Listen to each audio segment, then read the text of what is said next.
यदि आप चीज़ों को देखने का तरीका बदलते हैं तो जिन चीज़ों को आप देखते हैं वो बदल जाती हैं। स्वागत है आप सभी का एक बार फिर ज़रा हटके में तिपाशी के साथ। डॉक्टर साहब बहुत तेज़ी से हॉस्पिटल में दौड़े दौड़े आ रहे थे। जैसे ही वो ऑपरेशन थिएटर के पास घुसने लगे, दोनों तरफ खड़े रिश्तेदारों ने उनको घेर लिया। आप समझते क्या है अपने आप को? आप डॉक्टर हैं, हमारा बच्चा यहाँ पर परेशान हो रहा है, ऑपरेशन थिएटर में लिटा पड़ा आपका इंतज़ार कर रहा है कि आप जल्दी नहीं आ सकते थे।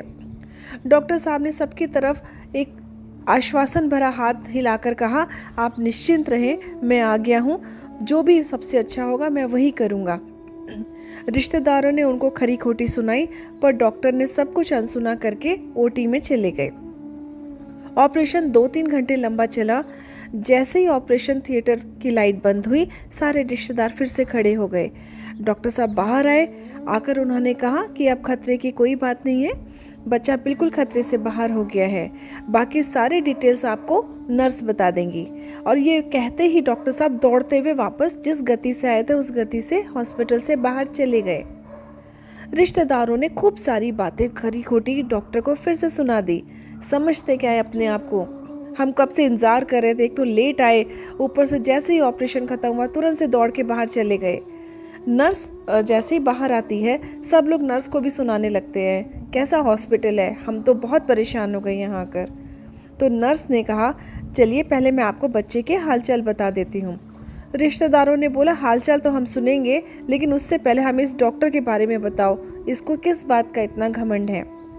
तो नर्स ने उन सबको शांत करते हुए बहुत धीरे से कहा, आप लोग बिल्कुल गलत समझ रहे हैं। डॉक्टर साहब आज यहाँ पर ऑपरेशन करने आ गए, ये बहुत बड़ी बात है।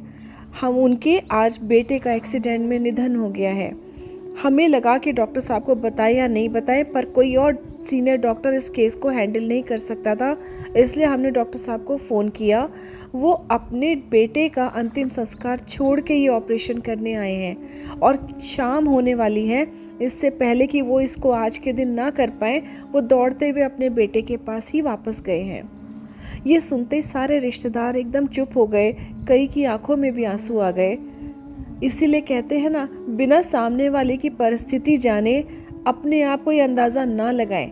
हमेशा सामने वाले की बात सुने, समझें और बोलने से पहले कुछ मिनट लें कि आप उसे ये संदेश वाकई में देना चाह रहे हैं कि आप जानते हैं वो किन चीज़ों से गुजर रहा है। आपने अपनी परिस्थिति देखी, पर क्या सामने वाले के साथ कोई प्रॉब्लम नहीं हो सकती? सामने वाले के घर में भी कोई दिक्कत हो सकती है। हम बिना जाने सामने वाले को अपने हिसाब से एज्यूम करके, अपनी परिस्थिति के हिसाब से एज्यूम करके उसको 10 बातें सुना देते हैं, और जब हमें सच्चाई का पता चलता है तो हमारे पास अफसोस करने के सिवा कुछ नहीं होता। पर कहते हैं ना, ज़बान की ताकत तलवार से भी बड़ी होती है। हमेशा ध्यान रखें। आज की यही संदेश है। अगले मंगलवार सुबह 9 बजे ज़रा हटके।